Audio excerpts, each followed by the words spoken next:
Hi hello welcome back to our channel Maudias world. ఈరోజు మన recipe capsicum rice. ముందుగా pan పెట్టుకొని కొద్దిగా ఆయిల్ వేసి దీనికోసం ముందుగా కట్ చేసి పెట్టుకున్న క్యాప్సికమ్ని నేను రెడీగా పెట్టుకున్నాను. కట్ చేసుకొని ఆయిల్ వేడవగానే క్యాప్సికమ్ వేసి ఫ్రై చేసుకోవాలి. ఇందులో ఆవాలు, జీలకర్ర, పోపల ఏం వేయకూడదండి. డైరెక్ట్గా క్యాప్సికమ్ వేసి ఫ్రై చేయాలి.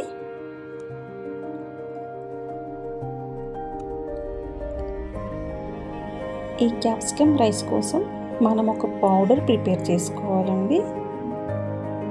ఇక్కడ కొద్దిగా పన్నీర్ ఉంది, నేను పన్నీర్ కూడా యాడ్ చేస్తున్నాను. ఇవి రెండు బాగా ఫ్రై అయ్యేంత వరకు ఫ్రై చేసుకోవాలి. కొద్దిగా సాల్ట్, ఇది ఫ్రై అయ్యాక కొంచెం పసుపు. క్యాప్సికమ్ రైస్ కోసం ఇక్కడ పౌడర్ అని చెప్పాను కదా, దానికోసం మినపప్పు, ఎండుమిర్చి, కొద్దిగా పల్లీలు కూడా యాడ్ చేసుకోవాలి. ఇక్కడ స్కిప్ చేశాను నేను, లేదు. కొద్దిగా జీలకర్ర, ఇది సిమ్లో పెట్టి ఫ్రై చేసుకోవాలి. జీలకర్ర మాడిపోతుంది. ఆవాలు అన్నీ ఫ్రై చేసుకున్నాక మిక్సీలో వేసి పౌడర్ చేసుకోవాలండి. ఫైన్ పేస్ట్ పౌడర్ లాగా.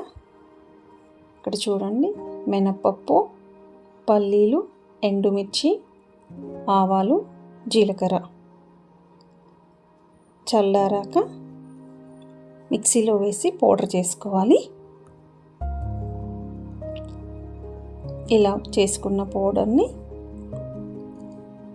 కొంచెం స్టోరేజ్ చేసుకోవచ్చు, మళ్ళీ నెక్స్ట్ టైం చేసుకున్నప్పుడు కూడా యూస్ చేసుకోవచ్చు ఎక్స్ట్రా చేసుకుంటే. నేను ఒక బౌల్లోకి తీసుకున్నాను. ఇందులోకి సరిపడా వేసి కొంచెం స్టోరేజ్కి బాటిల్లో స్టోరేజ్ చేసుకుంటున్నాను. ఈ క్యాప్సికమ్ పౌడర్ కోసం చేసుకున్న పౌడర్ని ఇందులో వేసేసేయాలి. క్యాప్సికమ్ ఫ్రై అయిపోయాక ఈ పౌడర్ వేయగానే ఆయిల్లోంచి బబుల్స్ లాగా వస్తుంది చూడండి.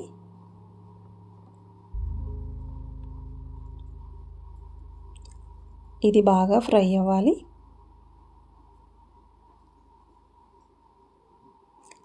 పిల్లలకి స్కూల్ లంచ్ బాక్స్లో ఈజీ రెసిపీ అండి ఇది.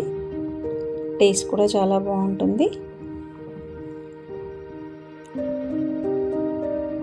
ఈ పౌడర్ అంతా కొంచెం సేపు ఇలా ఫ్రై చేసుకొని